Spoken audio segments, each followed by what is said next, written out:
आ, अब समझ लेते हैं हम स्फेरिकल मिरर के ये टर्म्स, जो कि 7 टर्म है, टोटल 7 टर्म्स है।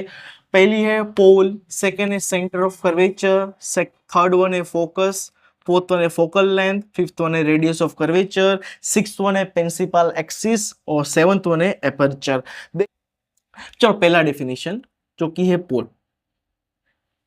अब देख लीजिए यहां पे जो मैंने ड्राइंग बनाया हुआ है, थोड़ा मैं जूम कर देता हूं। ये ड्राइंग बनाया हुआ है वो आप देखा जाए तो कॉन्वेक्स हो गया का कॉनकेव मिरर हो गया, दोनों के अंदर जो हमारी जो है मिरर जो है ना वो थोड़ा सा बदल जाता है, बाकी टर्म्स जो है पोल, फोकस, सेंटर ऑफ कर्वेचर वगैरह वगैरह एक्सेट्रा वो सब की सब सेम है। तो दोनों के टर्म्स एक जैसे ही है, तो उसको समझ लेते हैं वन बाय वन हम पोल। अब आपको पोल कहां दिखता है? पोल हमें ये हमारी रिफ्लेक्टिंग सरफेस है, ये जो है ना एम एन, ये पूरी यहां से लेके यहां तक इसको बोलते हैं रिफ्लेक्टिंग सरफेस। इसके सेंटर में दिखता है, उसके सेंटर में दिखता है, तो हम इसको कैसे डिफाइन करेंगे? The point on the centre, centre में है, किसके सेंटर में? Of the point on the centre of reflecting surface, reflecting surface of the spherical mirror.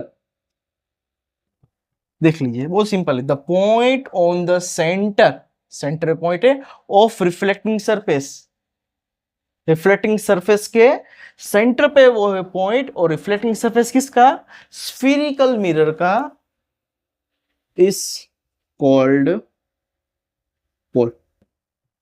किससे डिनोट करते हैं? Denoted by P. अब नेक्स्ट पढ़ते हैं सेंटर ऑफ कर्वेचर, जिसको मैं शॉर्ट फॉर्म में कहता हूं COC। तो COC जिसको हम कहेंगे सेंटर ऑफ कर्वेचर। अब सेंटर ऑफ कर्वेचर मैंने आपको स्टार्टिंग में बताया था, स्फीयर के अंदर से हमें सेंटर ऑफ कर्वेचर मिला था, और हमारी जो रिफ्लेक्टिंग सरफेस जो है वो कहां से है? रिफ्लेक्टिंग सरफेस हमें मिली थी हमारे स्फीयर के अंदर से। तो सेंटर ऑफ कर्वेचर कहां पे होता है? स्फीयर के अंदर होता है, वो रिफ्लेक्टिंग सरफेस का पार्ट नहीं है। ठीक है, तो मैं क्या लिखूंगा यहां पे? The reflecting surface of the spherical mirror, the reflecting surface of the spherical mirror forms a part of sphere. ठीक है, and this sphere has center, and this center is called centre of curvature, COC। और आपको एक चीज याद क्या देनी इसके अंदर, कि this point is not a part of mirror, mirror का ये पार्ट नहीं है। ये जो हमारा जो सेंटर ऑफ कर्वेचर है ना यहाँ पे C, वो इस मिरर का पार्ट नहीं है। जब हमें थियोरेटिकली प्रेजेंट करना होता है तो हम इसका इस्तेमाल करते हैं, तो इस मिरर का पार्ट नहीं है ये पॉइंट है। दूसरी चीज क्या है? ये दूसरी चीज ये है कि सेंटर ऑफ कर्वेचर जो होता है कॉनकेव मिरर के अंदर रिफ्लेक्टिंग सरफेस के सामने। तो क्या लिखूंगा? COC centre of curvature is in front of concave mirror. ठीक है ना, ये सेंटर ऑफ कर्वेचर जो है वो किसके सामने? कॉनकेव मिरर के सामने। Centre of curvature is behind in convex mirror,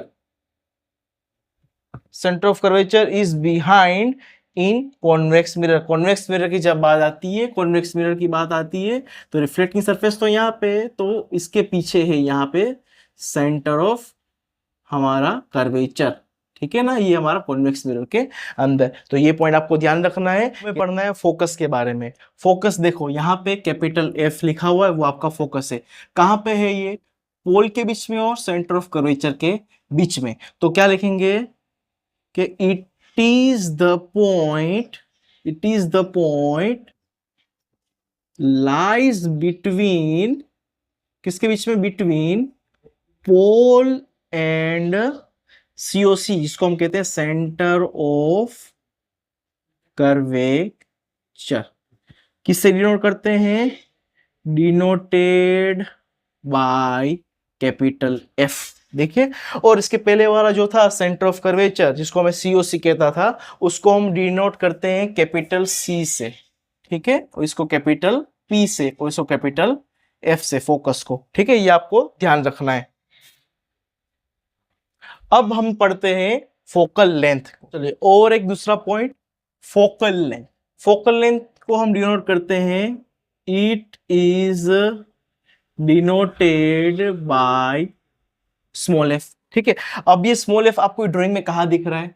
यहाँ पे दिख रहा है, ये स्मॉल f ऊपर है। कहां से कहां तक है? P से लेके कैपिटल F तक क्या डिस्टेंस है? इन दोनों का बीच का जो डिस्टेंस है ना, उसको मैं स्मॉल f कहता हूं। तो मैं क्या लिखूंगा? That it is the distance between, it is the distance between pole and principal focus. Focus बोलो या प्रिंसिपल फोकस, दोनों चलता है। प्रिंसिपल फोकस किसका है? ऑफ अ स्फेरिकल मिरर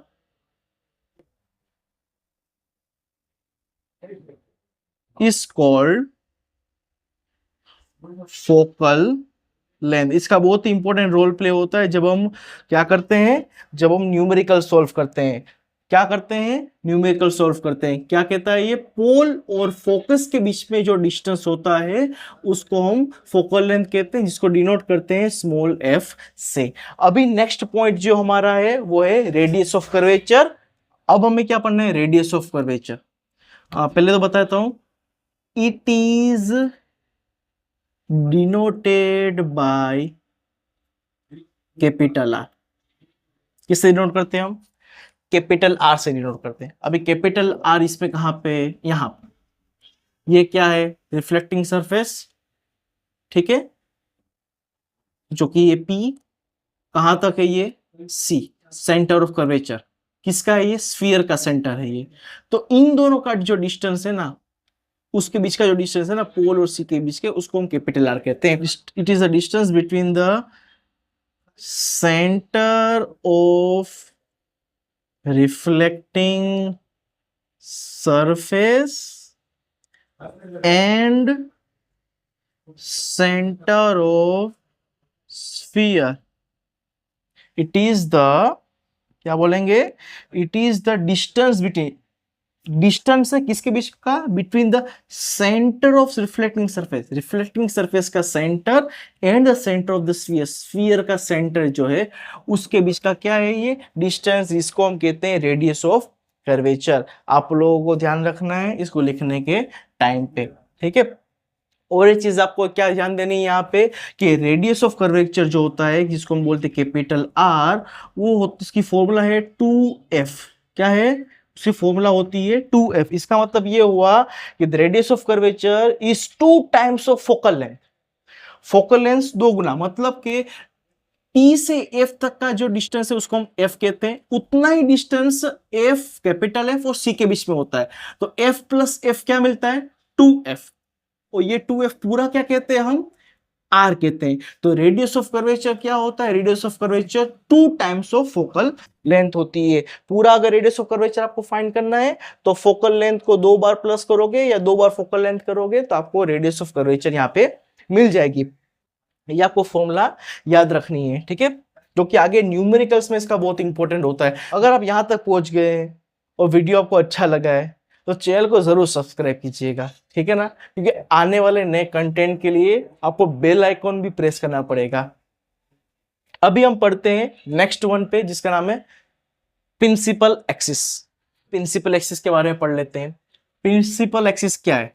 तो हम इसको बोलते हैं, ये एक लाइन होती है, ये देख रहे हैं आप, लाइन देख रहे हैं, ये वाली लाइन देख रहे हैं, जो कि सी से एफ, एफ से पी तक जा रही है। तो ये जो लाइन है वो एक इमेजिनरी लाइन है। प्रैक्टिकल अगर मैं आपको जब दिखाऊंगा तो आपको पता चलेगा कोई लाइन होती नहीं है, पर हम उसको थियोरेटिकली रिप्रेजेंट करते हैं बच्चों को समझाने के लिए। तो हमें बताना है, it is the imaginary line passing through, कहां से जा रही है, देख लीजिए कहां से जा रही है, कहां से जा रही है, passing through pole and the centre of curvature, passing through pole and centre of curvature, किसका, of a spherical mirror, of a spherical mirror. चलिए यहां तक आपको पता चल गया कि एक इमेजिनरी लाइन होती है जो कि कहां से पास होती है, पोल से लेके सेंटर ऑफ कर्वेचर तक पास होती है, ठीक है ना, सेंटर ऑफ कर्वेचर पास होती है स्फेरिकल मिरर के अंदर। चलिए अब इसके बाद हमें पढ़ना है लास्ट वाली डेफिनेशन जो कि है aperture. It is the diameter of a reflecting surface. It is the diameter of a reflecting surface of a spherical mirror is called aperture. देख लीजिए, ये हमने जो देखा ना एम एन, ये जो एम एन देखा, ये एम एन जो है वो कहां से आया, मैंने आपको स्टार्टिंग में जब हमने पढ़ा था बोला था कि स्फीयर होता है, स्फीयर का एक सेंटर होता है, उसमें से अगर लाइन पास होती है तो उसको हम डायमीटर बोलते हैं। क्या बोलते हैं, पूरे को डायमीटर। पर हमने पूरा स्फीयर लिया नहीं है, हमने तो थोड़ा सा ही स्फीयर लिया हुआ है, ठीक है ना, एक आर्क लिया हुआ है स्फीयर के अंदर से, तो इसको मैं थोड़ी इसको डायमीटर बोलूंगा, इसको मैं बोलूंगा एपर्चर बोलूंगा। तो एक डायमीटर का ही पार्ट है ना, ये एक डायमीटर का ही पार्ट है ये। अगर पूरा बन जाएगा तो आप बाद में इसको सेंटर से पास करोगे तो क्या बन जाएगा, डायमीटर बन जाएगा। तो क्या लिखता हूं मैं, it is the diameter of a reflecting surface. ये ना एक तरीके से रिफ्लेक्टिंग सरफेस का डायमीटर है भाई, कितना बड़ा एपर्चर होना चाहिए, इतना होना चाहिए या इतना होना चाहिए, ठीक है। तो क्या है, ये डायमीटर है हमारे रिफ्लेक्टिंग सरफेस का, जिसको हम कहते हैं एपर्चर, और डिनोट किससे करते हैं, एम एन से। किससे डिनोट करते हैं, एम एन से। बहुत ही जरूरी बात कि यहाँ पे जो हम डिस्कस करने वाले हैं, जो एपर्चर होगा, रिफ्लेक्टिंग सरफेस का जो एपर्चर होगा, वो एपर्चर आपको ध्यान रखना है। अगर 1 मार्क्स क्वेश्चन पूछा जाए तो एपर्चर जो होता है वो स्मॉलर होता है किससे, रेडियस ऑफ कर्वेचर से। रेडियस ऑफ कर्वेचर कहां पे है, यहां से, तो रेडियस ऑफ कर्वेचर यहाँ पे है, एपर्चर यहाँ पे, तो एपर्चर जो होता है उसकी साइज हमेशा छोटी होगी रेडियस ऑफ कर्वेचर से।